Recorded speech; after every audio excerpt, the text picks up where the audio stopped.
Maya Torres did not look at Grant Whitmore first. She looked at the baby's wrist. 10 minutes ago, the newborn girl had worn an identification bracelet. Now it was gone. The baby slept beneath the warmer, lips barely parted, dark hair still damp at the temples. Her bassinet card read Baby Girl Whitmore pending final registration. Pending. Maya had always hated that word on a child's chart. She stepped closer and lifted the edge of the blanket. The bracelet was not loose inside, not tucked under the baby's arm, not fallen beneath the warmer, gone. Only a thin red line remained on the newborn's skin, right where someone had pulled the plastic clasp too hard. Behind Maya, the administrator said her name in a warning tone. Grant Whitmore entered the nursery with a lawyer at his shoulder and concern arranged carefully across his face. "My wife is emotional," he said. "The hospital has already failed to protect the child's identity. We need to move quickly." Maya turned then, not toward the lawyer, toward Grant. "The child?" she asked. His expression barely changed. "My daughter," he corrected. Too late. Maya had spent years learning how people sounded when they were afraid for someone they loved. Grant was not looking at the baby like a father. He was looking at her like a problem with a deadline. Then the lawyer added that a private transfer team could arrive at the rear entrance within 60 minutes. Before the mother could be heard. Before the missing bracelet could be explained. Before anyone could ask why Grant wanted his newborn daughter moved out of the hospital so badly. Maya glanced once at the nursery camera. Its small red light blinked once, then stayed dark a little too long. Someone wanted the bracelet gone. Someone wanted the mother silenced. And someone had forgotten that Maya Torres counted everything. 10 minutes earlier, Maya had counted the baby twice. Once, when Dr. Hannah Cole placed the newborn against Lena Whitmore's chest, and again, when the child was taken to the warmer for the routine checks every mother hated and every nurse had to explain softly. "She's right here," Maya told Lena. "She's breathing well. Color is good. I'm not taking her anywhere you can't see." Lena nodded, but her eyes stayed fixed on the baby. She looked too young for the diamonds on her finger, and too tired for the family name everyone kept saying around her as if it mattered more than the blood on the sheets or the trembling in her hands. "Can I say her name now?" Lena whispered. Maya looked up from the chart. "Of course. Avery," Lena said. Her voice cracked on the second syllable. "Avery Grace." Across the room, Grant Whitmore checked his phone. He did not smile. Maya noticed that, but she did not write it down. A nurse could chart blood pressure, pain level, orientation, feeding attempts, medication response. She could not chart the absence of tenderness from a man in a tailored suit. Olivia Park, the trainee assigned to Maya for the night, stood beside the bassinet with a pen held too tightly in her fingers. "Read the bands every time," Maya told her. Olivia nodded quickly. "Even if you just checked?" "Especially if you just checked." Maya lifted Lena's wrist with permission and read the maternal band first. Lena Whitmore. Date of birth, March 12, 1998. Medical record ending in 4172. Then she touched the newborn's bracelet with two gloved fingers. The clasp was locked. The print was clean. Baby Girl Whitmore. Temporary newborn ID ending in 4172B. Time of birth, 7:42 p.m. Olivia wrote it into her training note. Maya watched the pen move before she let go of the baby's wrist. That was another habit people teased her for. Maya watched things finish. A signature, a click, a door closing, a mother answering yes before a chart said she had understood. Years ago, when Maya was 7, a caseworker had called her Mariah for 3 months because someone had copied the wrong name onto a folder. Nobody meant harm by it. That was what they told her later. Still, the mistake followed her from one temporary home to the next until she stopped correcting adults because adults always looked tired when children made their jobs harder. So now Maya corrected everything. Names, numbers, times, bands.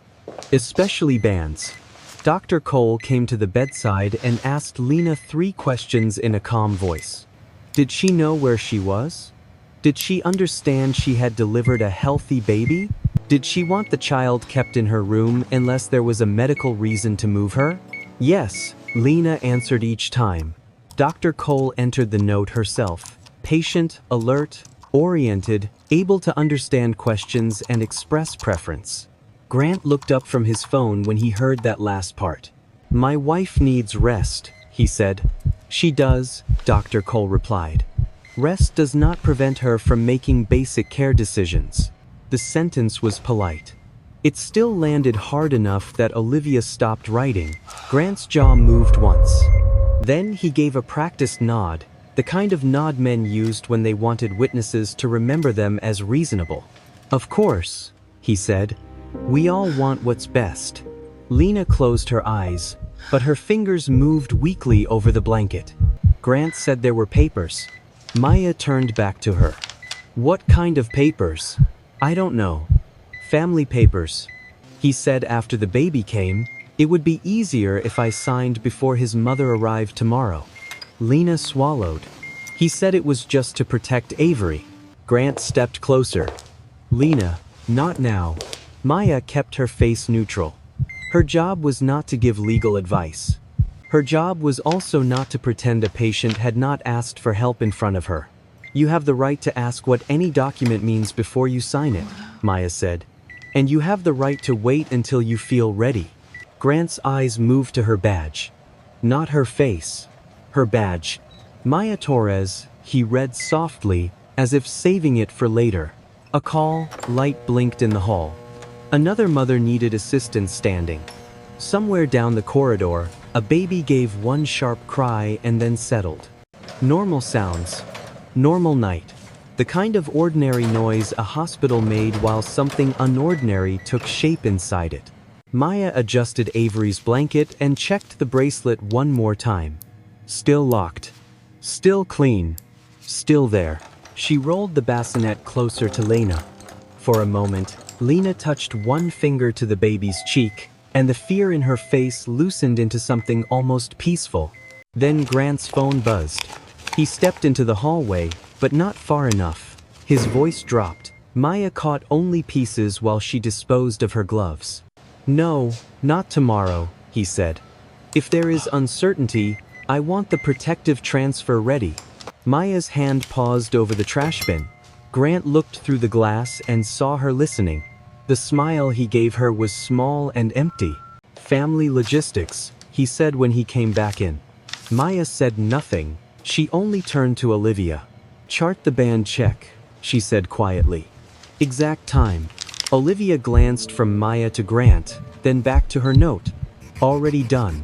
Good girl, Maya thought, though she would never say it aloud in front of a patient.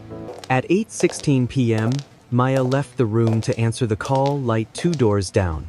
Before she stepped away, she looked through the nursery glass once more. Avery's bracelet was on her wrist. The bassinet card still said, pending final registration.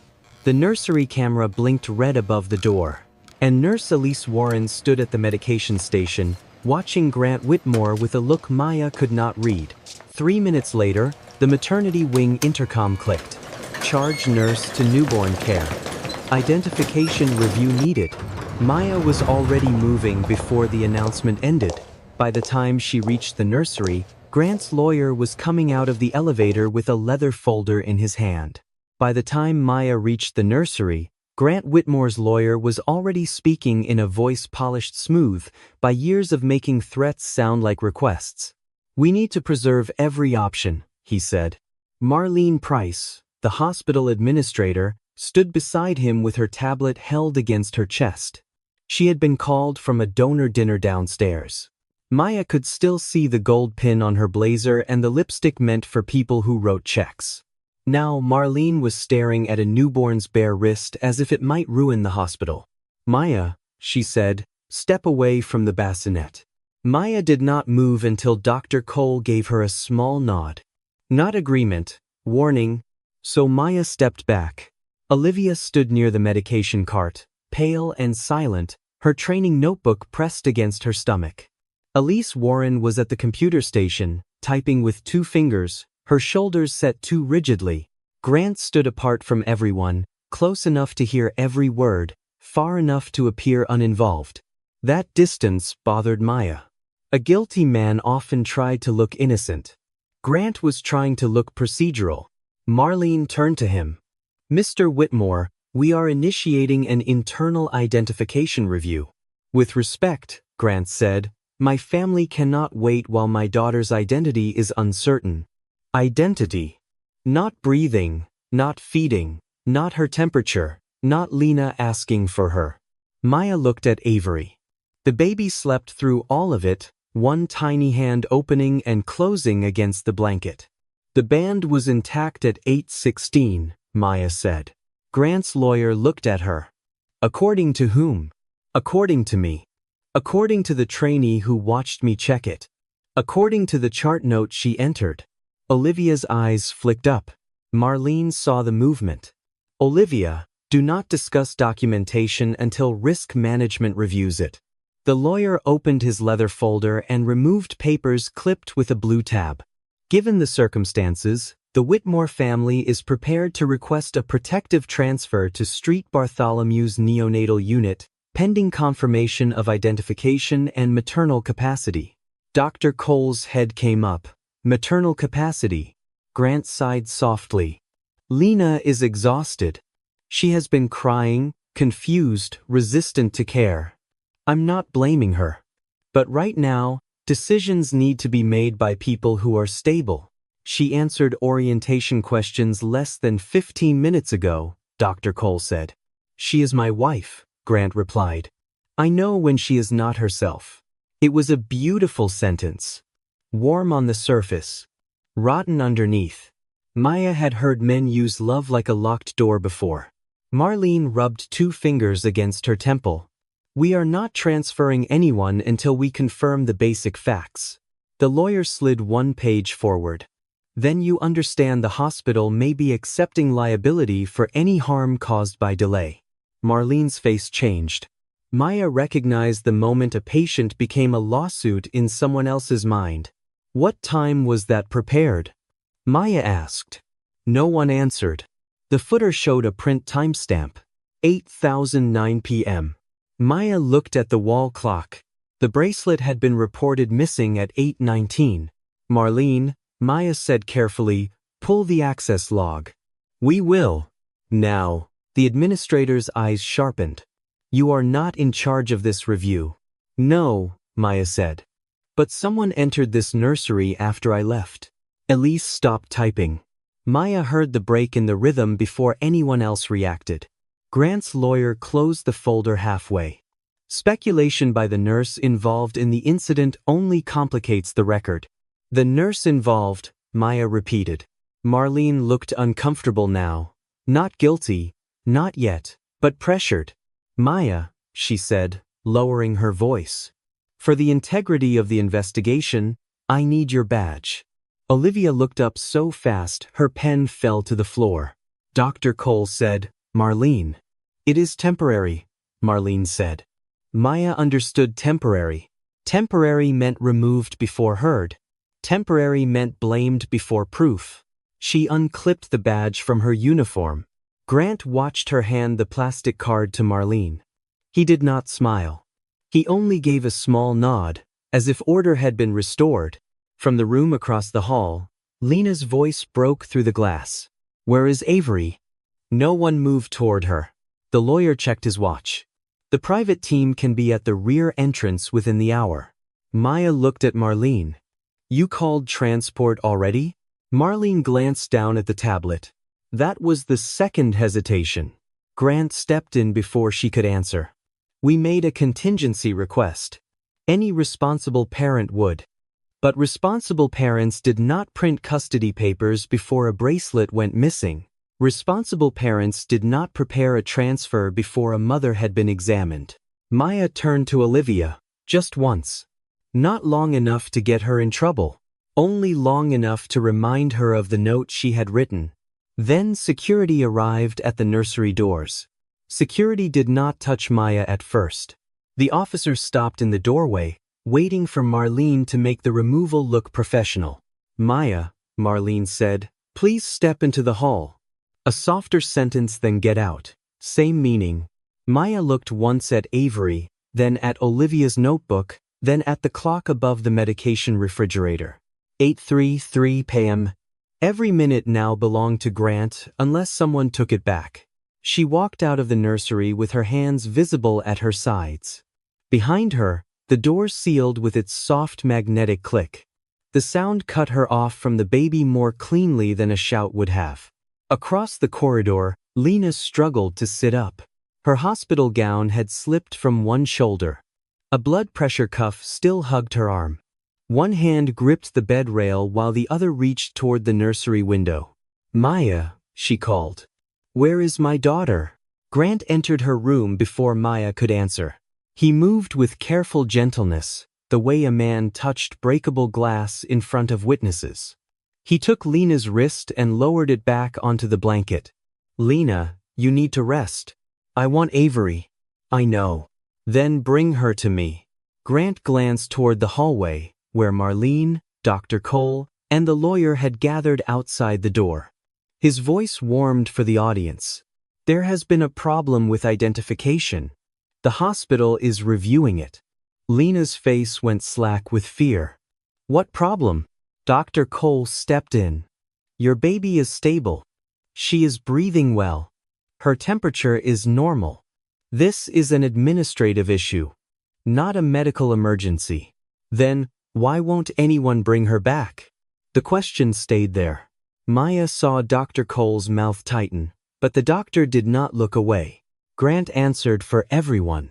Because until we are sure, we cannot risk confusion. Confusion? Lena repeated. I gave birth to her. I held her. And you are exhausted, Grant said. You have been through trauma. Nobody is denying what you feel. What you feel. Not what you know. Maya watched Lena hear the difference. The lawyer stepped closer to the threshold. Mrs. Whitmore, this is only to protect the child while identity and consent issues are clarified. Lena stared at him. Consent for what? Grant touched her hair. Maya saw Lena flinch before she controlled it. For safe care, Grant said. Dr. Cole moved to the foot of the bed. Lena, I need to ask you again. Do you understand where you are? Riverside Women's Hospital. Do you know what happened tonight? I had a baby. A girl. Avery Grace Whitmore. She was born at 7:42. Do you understand that you can ask questions about her care? Yes. Lena's voice grew thin, but it held. I am asking. Why is my baby not here? Dr. Cole turned toward Marlene. She is oriented and expressing a clear preference. Grant's expression did not break. That was what made it worse. He did not rage because rage would have made the cruelty recognizable. Instead, he looked wounded. Hannah, he said, using the doctor's first name though she had not invited it, you are seeing a few coherent answers. I am seeing my wife unravel after 36 hours of labor. Lena whispered, do not do that. Grant leaned closer. Do what? Make me sound crazy because I am tired.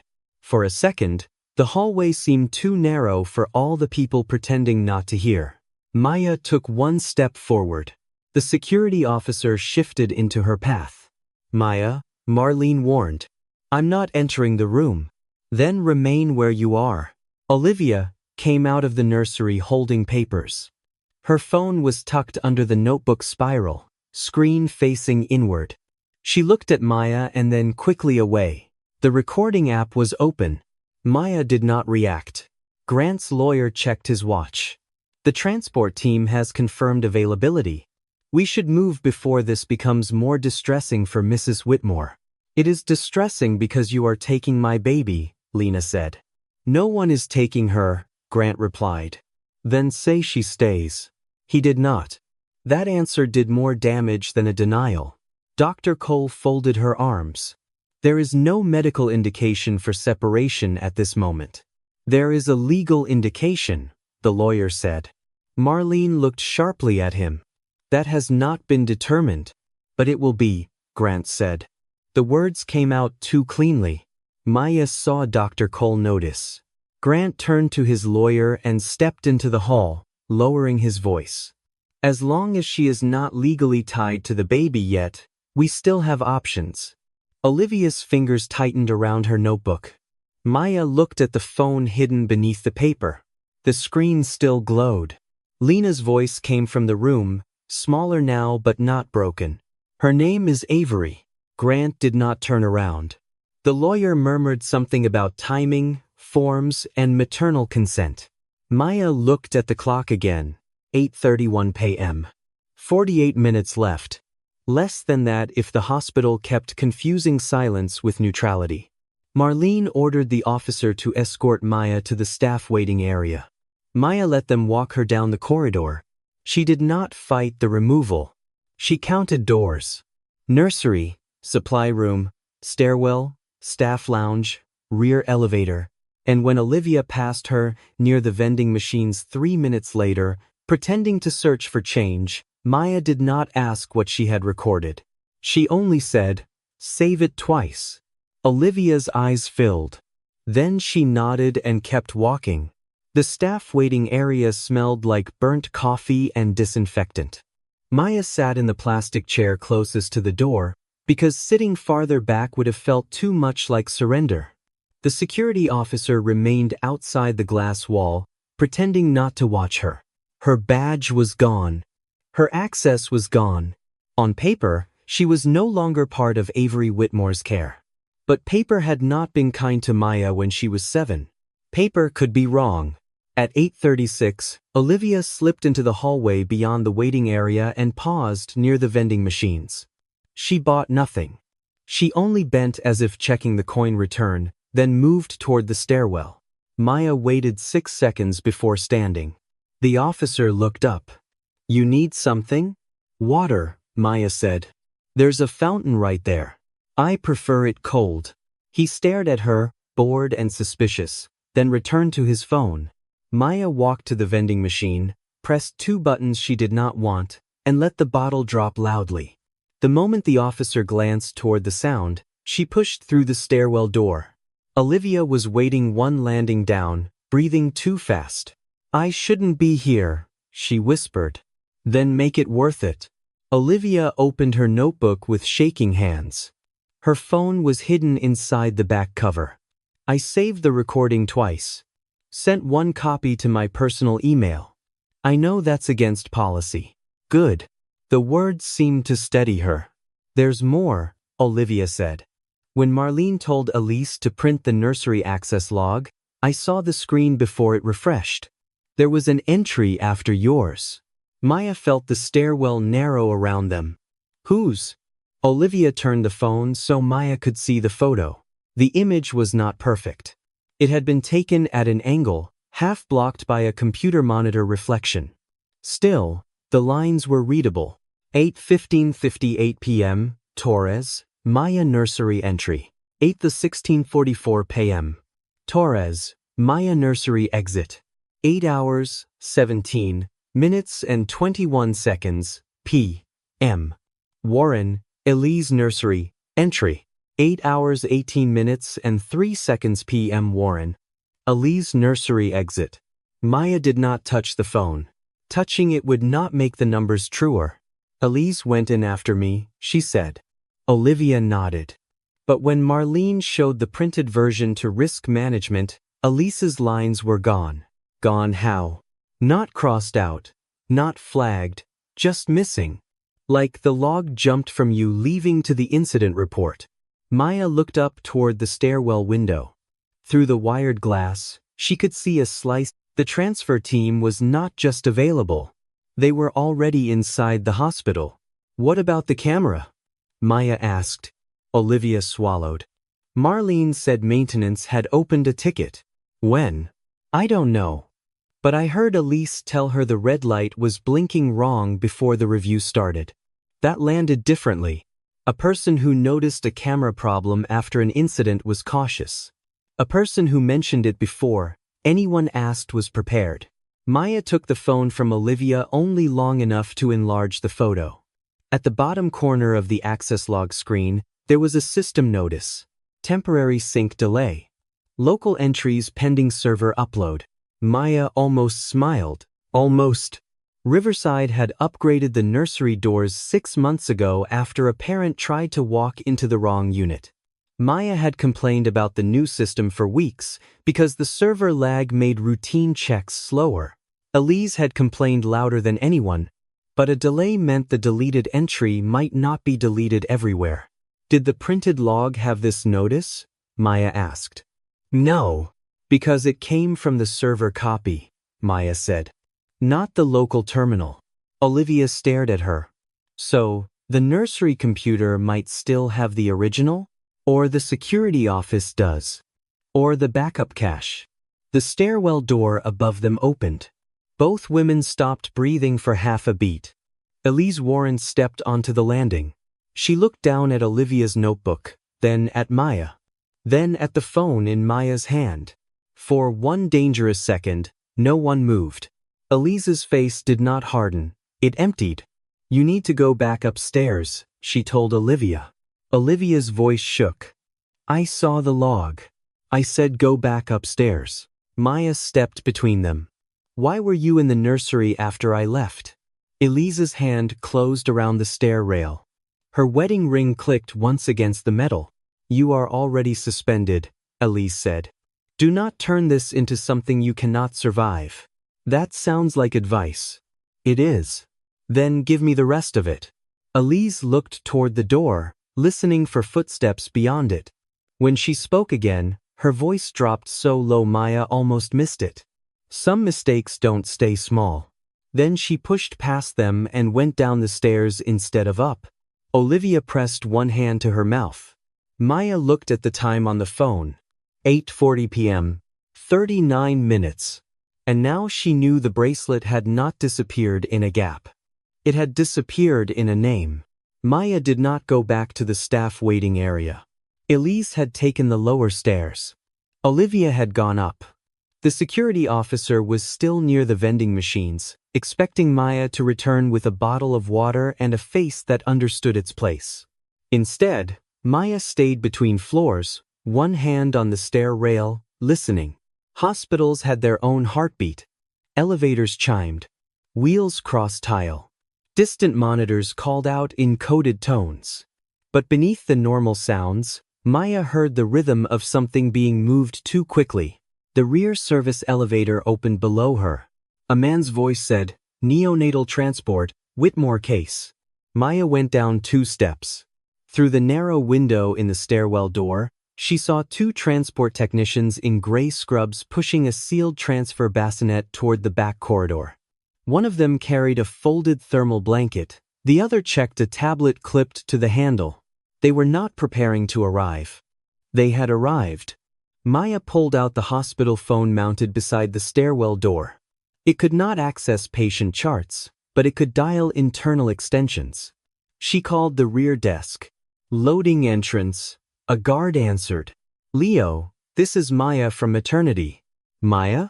I heard there's a situation upstairs. There is.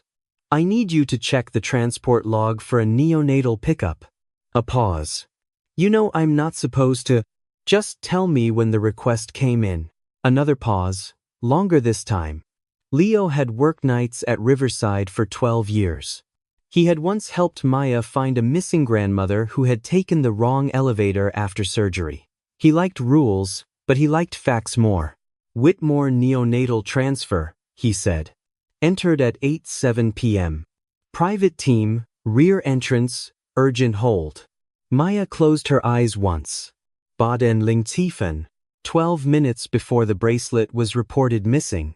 Who entered it? Doesn't show a nurse.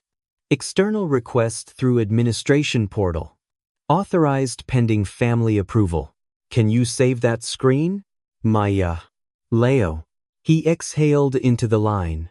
Rear cameras are on a separate system from maternity. If anyone asks, I checked because the loading gate jammed again. Thank you.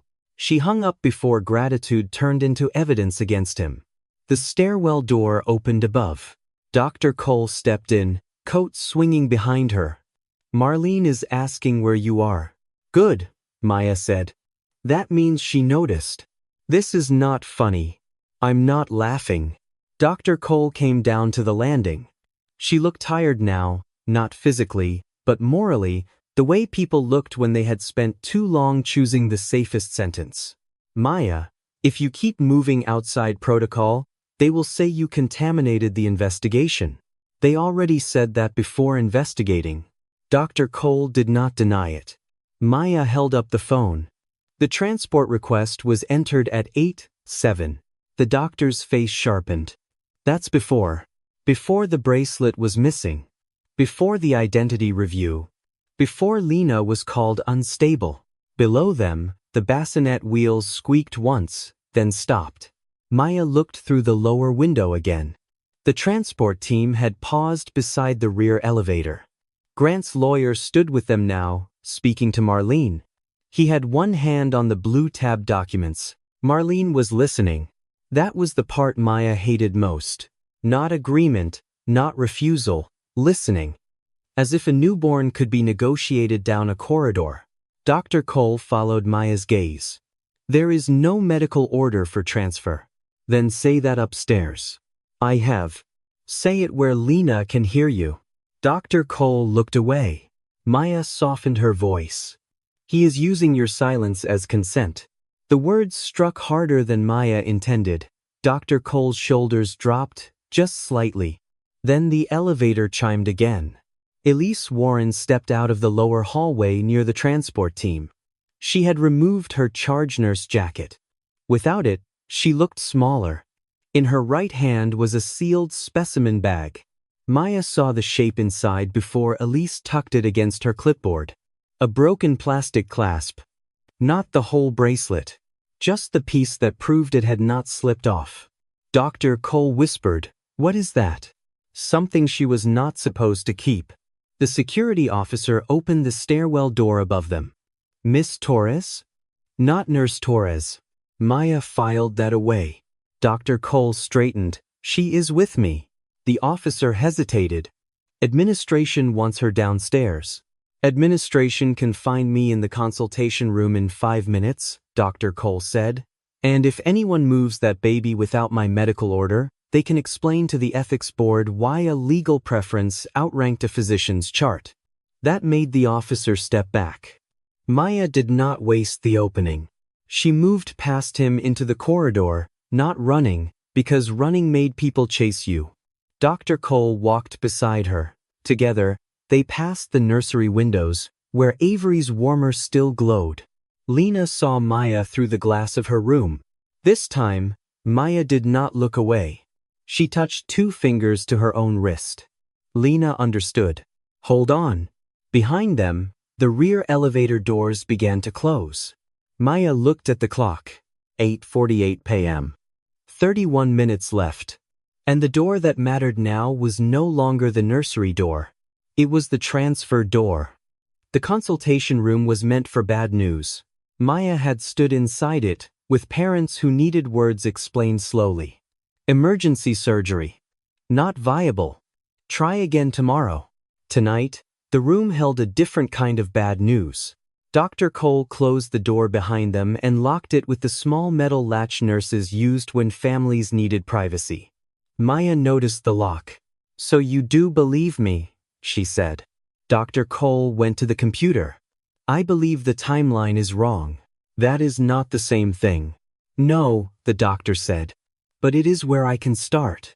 She logged in with her physician credentials, then opened the hospital legal inbox.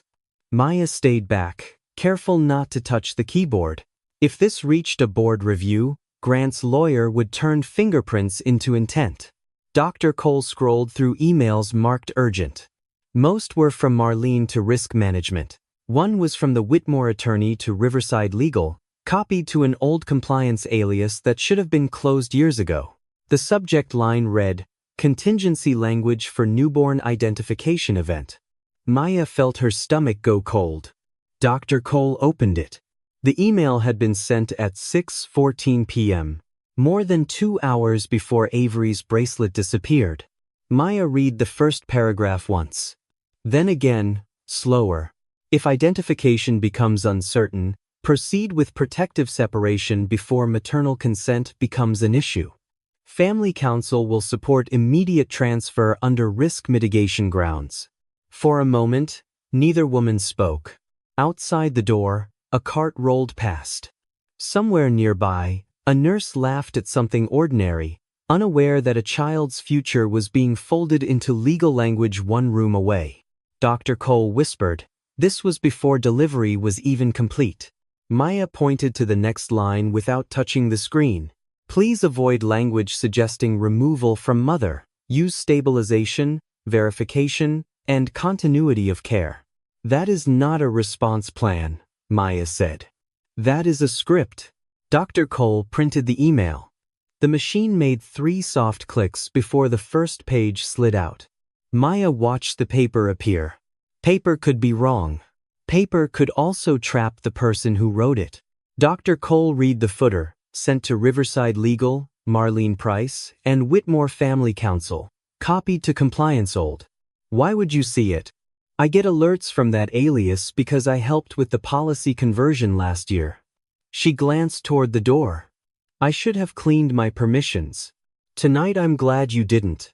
Dr. Cole folded the page. This still may not be enough. Maya knew that already. Grant could say his lawyer anticipated a rare risk. He could say the family merely acted fast after the hospital failed. He could turn planning into responsibility and responsibility into fatherhood. The truth had shape now, but it did not yet have hands. They still needed the person who touched the bracelet. A knock struck the door. Maya Torres is not authorized to be in consultation spaces, Marlene called from the hall. Dr. Cole slid the email into the inside pocket of her coat. She is with a physician. She is under administrative review. She is a witness to a patient safety event. She is the subject of it. Maya opened the door before the argument could grow teeth. Marlene stood outside with Grant's lawyer behind her. The lawyer's eyes dropped immediately to Dr. Cole's coat pocket. Maya saw it. So did Dr. Cole. The lawyer gave a thin professional smile. We need to avoid contaminating the process with emotionally involved staff. Emotionally involved, Maya said. That is convenient. Grant appeared at the end of the corridor, phone in hand. He stopped when he saw them. His gaze moved from Maya to Dr. Cole, then to Marlene. It measured the room before he entered it. My wife is asking for the nurse who upset her, he said. Dr. Cole answered before Maya could. Your wife is asking for her baby. Grant lowered the phone. Doctor, I respect your role, but you are not family counsel. No, Dr. Cole said. I am the physician of record. There is no medical order for transfer.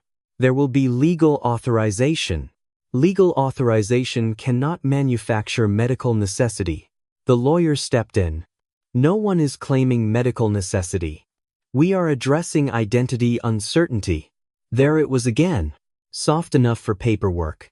Sharp enough to cut a mother away from a child. Dr. Cole reached into her coat. Maya caught her wrist lightly. Not yet. A printed email in a hallway would become a shouting match.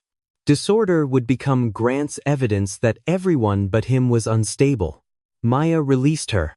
Dr. Cole understood. Grant watched that tiny exchange, and something behind his calm narrowed. You should leave the floor, Miss Torres, he said. Before you damage your career beyond repair. My childhood is not your evidence, Maya replied. His face changed before he could stop it. Only a fraction. Because she had not mentioned childhood tonight. Not to him. Marlene looked at Grant. What does that mean? Grant recovered quickly. It means this nurse has become personally fixated on the matter. No, Maya said. It means someone gave you more about me than a patient's father should have. The lawyer shifted his folder to the other hand. Dr. Cole's eyes moved to him. Another crack. Not enough to stop the transfer. Enough to make Grant hurry. His phone buzzed. He glanced at the screen and said to the lawyer, "Bring the final order to the family room." Then he looked at Marlene. "We are done waiting." Maya checked the clock above the consultation door. 8:56 p.m. 23 minutes. Dr. Cole leaned close enough that only Maya could hear. The email buys a suspicion, she said. Not proof. Maya's eyes went down the hall, toward the stairwell Elise had taken. Then we get the proof from the woman who kept the clasp, she said. Grant chose the family waiting room because it looked harmless. Soft chairs. Warm lamps. Framed watercolor prints of mothers holding babies under impossible blue skies. A box of tissues on every table, as if grief could be planned for by interior design. By the time Maya and Dr. Cole arrived, Marlene stood near the window with a tablet in both hands. Grant's lawyer had spread documents across the coffee table. Elise Warren was by the doorway, holding her clipboard against her ribs. Grant stood in the center. Not seated, not pacing, placed. Maya Torres is no longer assigned to this patient, he said before anyone asked him anything, yet she continues to interfere. Dr. Cole closed the door. She is a witness. She is emotionally compromised. Maya watched Elise's fingers tighten around the clipboard. Grant turned slightly, allowing everyone to see how reasonable he looked. I do not say that cruelly. I understand this nurse has a history that may make newborn separation feel personal to her. Marlene looked up from the tablet. Maya felt the sentence touch places in her she had spent years learning not to flinch from. Grant went on, gentler now, which made it uglier. Group homes. Temporary placements. Identity issues. It is all unfortunate, but we cannot allow unresolved personal trauma to guide a medical crisis. Olivia was not in the room, but Maya thought of the trainee's phone, saved twice. Dr. Cole's voice cut through the warmth. Where did you get that information? Grant looked at the lawyer. The lawyer did not look back. Marlene's face drained of color. That was answer enough. Was my personnel summary sent to a patient's family counsel? Maya asked. Marlene opened her mouth, closed it, then said, in a liability event, certain internal summaries may be reviewed. Reviewed by whom? No one answered. Grant took the silence and shaped it into permission. This is exactly my concern, he said. Instead of focusing on the child, we are discussing the nurse's feelings. Elise looked at him then, not at the lawyer. Not at Marlene. At Grant. The word child had done its work again. Dr. Cole stepped toward the coffee table. The patient is Lena. The newborn is Avery. You keep avoiding both names.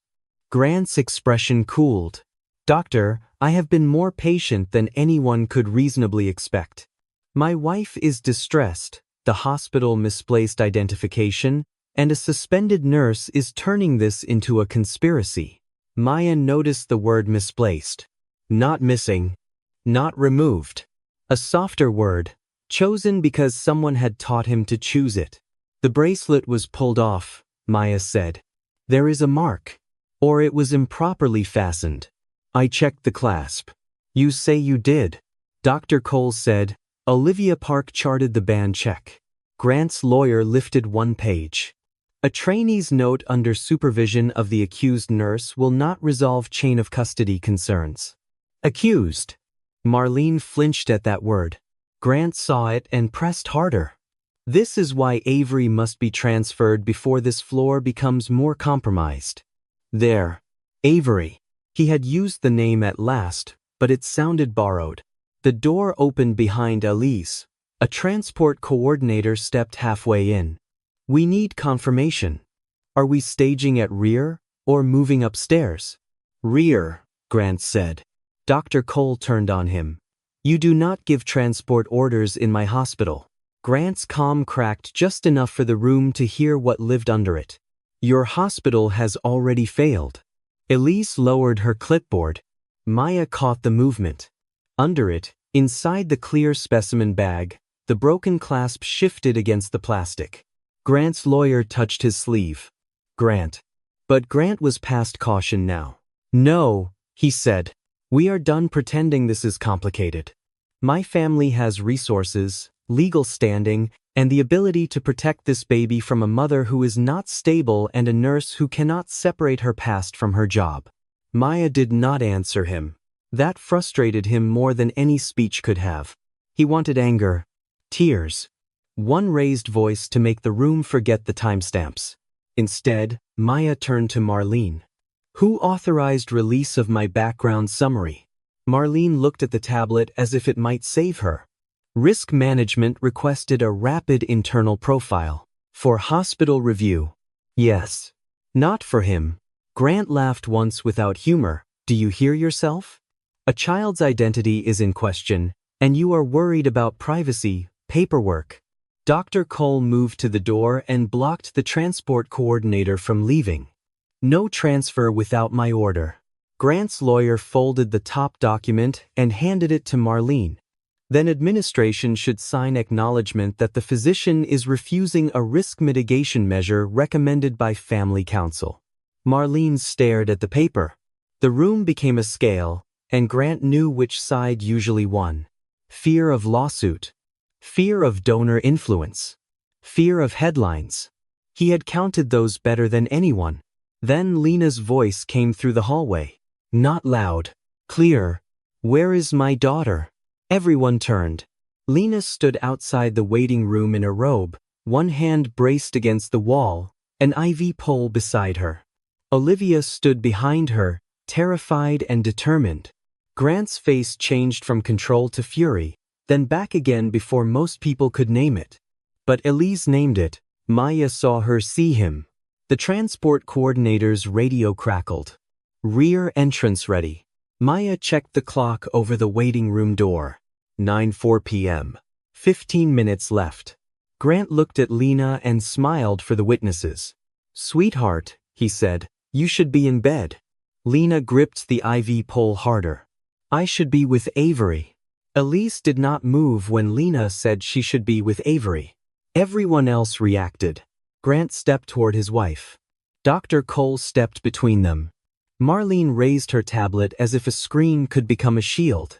The transport coordinator touched his radio, waiting for someone to make the wrong order sound official. Elise only looked at the specimen bag under her clipboard. Inside it, the broken clasp rested against clear plastic. A small thing, small enough to hide, heavy enough to ruin every lie in the room. Elise, Maya said. The charge nurse lifted her eyes. Grant heard the name and turned. Nurse Warren, please return to the unit. We need staff who understand chain of command. That was the wrong sentence. Elise had obeyed chain of command all night. It had led her here, beside a mother who had dragged herself out of bed to ask for the baby everyone kept discussing around her. I need my locker, Elise said. Marlene frowned. This is not the time. It is exactly the time. Grant's lawyer moved toward the door. No one should be accessing personal storage during an active review. Elise almost laughed. It came out as breath. Personal storage, she said. That is what you call it when the evidence is not in your folder. Grant's face tightened, but he recovered fast. Elise, be careful. There was a warning inside her first name. Maya heard it. Dr. Cole did too. Lena leaned against the IV pole, pale and shaking. What did he do? Elise looked at the mother, and the answer caught in her throat. Not because she did not know, because saying it would make the night permanent. Maya stepped closer. Elise, if there is something in your locker, we need it before they move Avery. The transport coordinator's radio crackled again. Rear entrance standing by. Elise closed her eyes. Then she walked out. No one gave her permission. That was the point. Maya followed. Dr. Cole followed Maya. Grant started after them, but Olivia moved the IV pole just enough to block the doorway without looking like she meant to. It bought 10 seconds. The nurse locker room was 2 corridors away, behind a keypad door. Elise punched the code wrong the first time.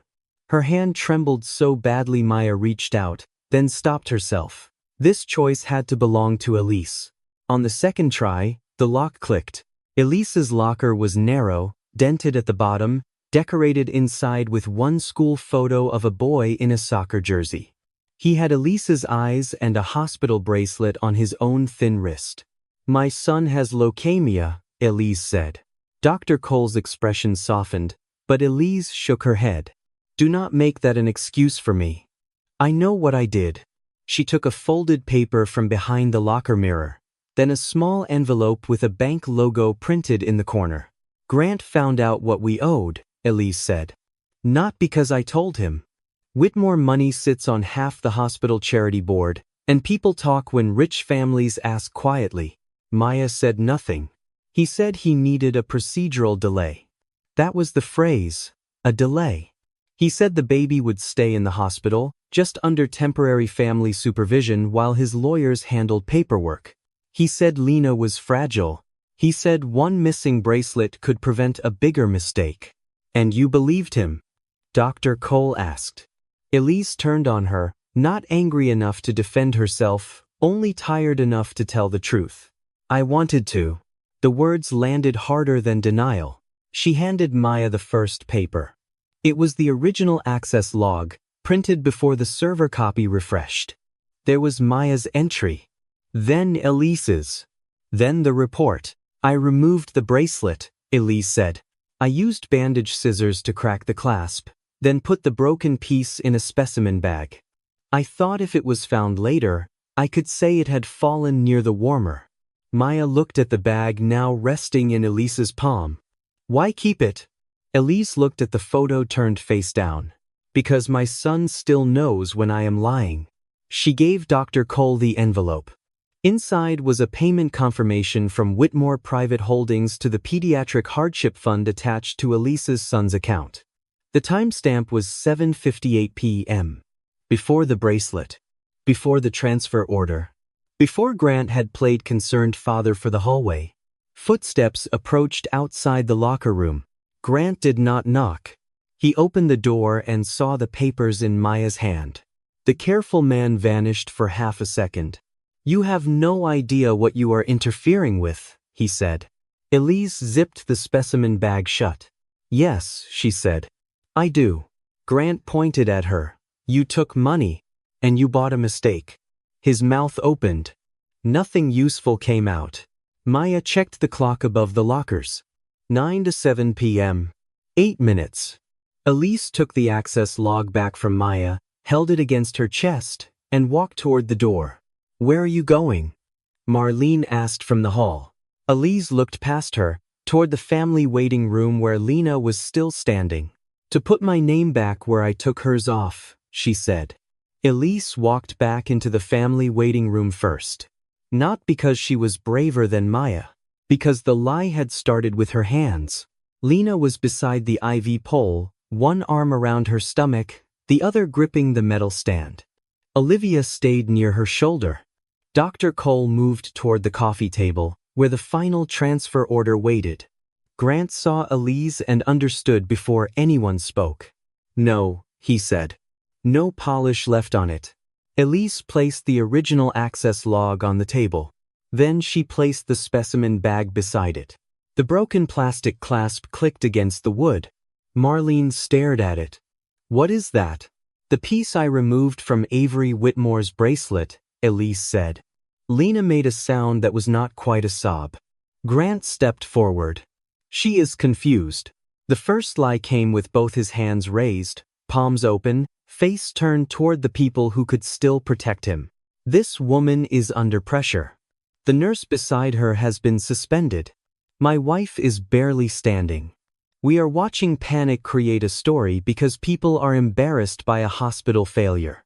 His lawyer added, any statement made under coercive circumstances should be documented, not acted upon. Coercive? Elise said. You took money, Grant replied. There it was. The trap he had kept for her. Grant turned to Marlene. Nurse Warren accepted financial assistance connected to my family's charitable accounts. If she now claims anything improper, it is because she is trying to protect herself. The room tilted toward Grant for one dangerous second. Maya let it. Then she said, show the timestamp. Dr. Cole unfolded the payment confirmation. 7:58 p.m. Whitmore Private Holdings to the Pediatric Hardship Fund attached to Elise Warren's son. Grant's lawyer reached for the page. Dr. Cole moved it out of reach. Do not touch it. Maya placed the printed email next to the payment. 6:14 p.m. Contingency language for newborn identification event. If identification becomes uncertain, proceed with protective separation before maternal consent becomes an issue. Lena closed her eyes. Maya continued. 8:07 p.m. External transport request entered through administration portal. Rear entrance. Urgent hold. Leo from security appeared in the doorway. Rear camera log confirms the transport team checked in before the incident report was filed. Grant's lawyer said, preparation is not misconduct. No, Dr. Cole replied. But preparation before the event, payment before the event, and altered nursery access after the event create a pattern. The second blow landed slowly. Not as drama. As fact. Maya pointed to the access log. 8:15. I entered the nursery. 8:16. I exited. 8:17. Elise entered. That line was removed from the server printout. Marlene's tablet lowered inch by inch. I did not authorize deletion, she said. No, Elise answered. But you accepted the clean copy because it protected the hospital. That hit Marlene harder than accusation. Grant recovered. He always recovered. My daughter was at risk, he said. The band was compromised. A responsible father acts. Dr. Cole stepped forward. A compromised band does not require separating a stable newborn from an oriented mother. Replacement identification can be verified by birth record, maternal band, footprint scan, physician witness, and mother confirmation. There was no medical necessity for transfer. The lawyer tried again. There were consent concerns. Dr. Cole looked at Lena. Lena Whitmore is tired. She is postpartum. She is in pain. She is not incompetent. Lena opened her eyes. No one spoke over her now. Grant looked at his wife with an expression so soft it almost passed for love. Lena, he said, you do not understand what these people are doing. They are using you to attack me. Olivia stepped forward. Her phone was in both hands. I recorded what you said in the hall, she said. Her voice shook, but the phone did not. Grant's lawyer moved. Absolutely not. Dr. Cole blocked him. Let it play. Olivia tapped the screen. Grant's voice filled the room, lower than before, stripped of charm by the tiny speaker.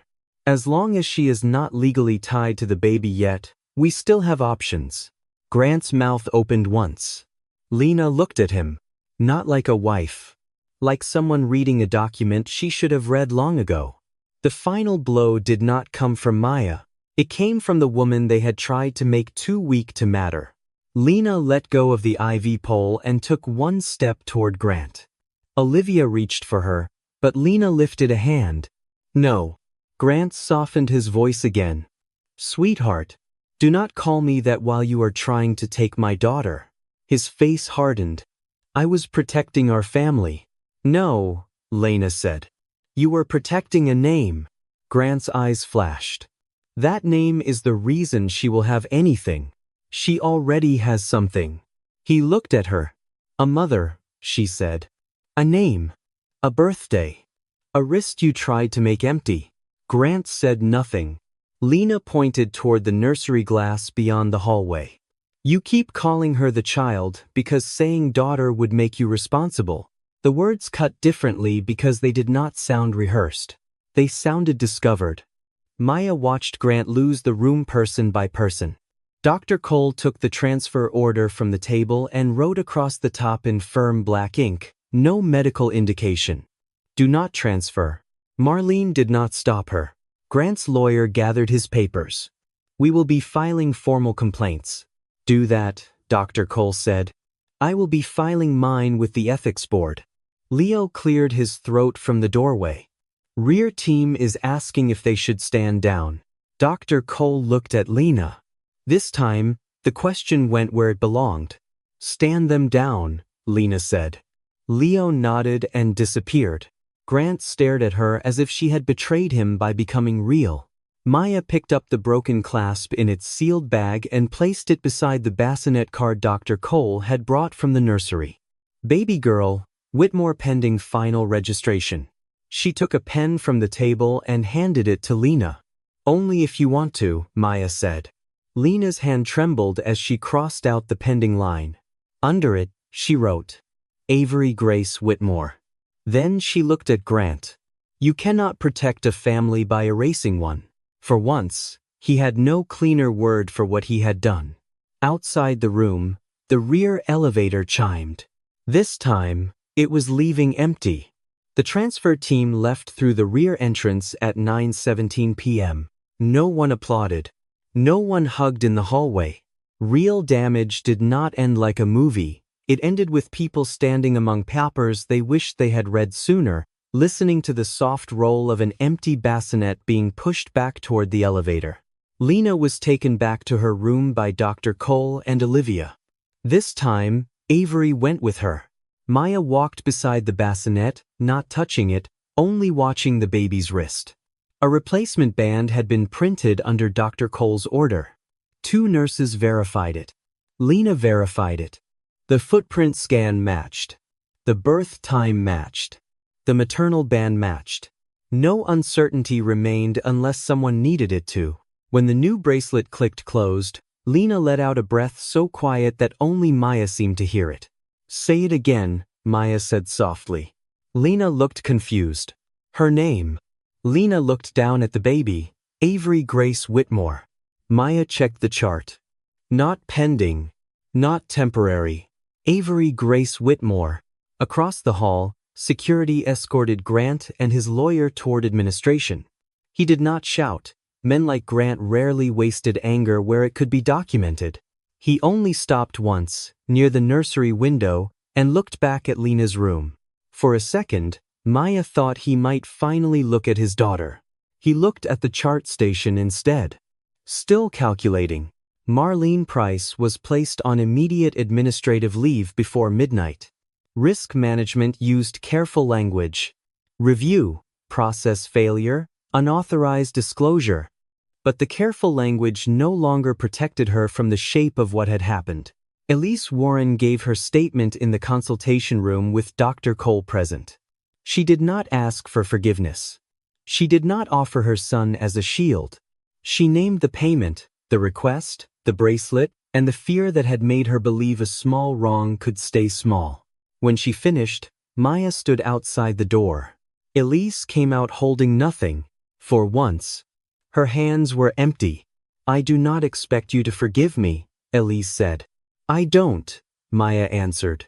Elise nodded as if the honesty hurt less than kindness would have. But you stopped it before he got her through that door, Maya said. That matters. Elise looked toward Lena's room. Too late to make it clean. Yes, Maya said, not too late to make it true. Elise covered her mouth and turned away. By morning, Avery's bassinet card had been replaced. The old one was sealed with the broken clasp, the original access log, the printed email, and Olivia's recording as part of the evidence file. Maya signed her statement at 6:12 a.m. after a night with no sleep and more coffee than food. When she finished, Dr. Cole returned her badge. Maya looked at the plastic card in the doctor's hand. Administration cleared that? Administration is currently busy explaining itself. Maya clipped the badge to her uniform. It felt heavier than before. Not because it had changed. Because she had. For years, Maya had believed procedure was a wall. If built carefully enough, it would protect the people behind it. But walls had doors. Doors had badges. Badges had people holding them. A rule without courage was just paper waiting to be rewritten. 3 months later, a small envelope arrived at Riverside Women's Hospital. Maya found it in her mailbox between a shift schedule and a mandatory training notice about documentation integrity. There was no return address, only her name written in blue ink. Inside was a photograph. Lena sat in morning light beside a window, her hair tied back, her face softer than Maya remembered it. In her arms, Avery slept with one hand open against her mother's shirt. Around the baby's wrist was a soft cloth bracelet. Not hospital plastic. White fabric, stitched with tiny blue letters. Avery, Grace. Maya turned the photo over. There were only 6 words on the back. She still has her bracelet. Maya stood in the staff room for a long moment while nurses came and went around her. Someone asked if she was okay. She said yes, and this time the answer felt almost complete.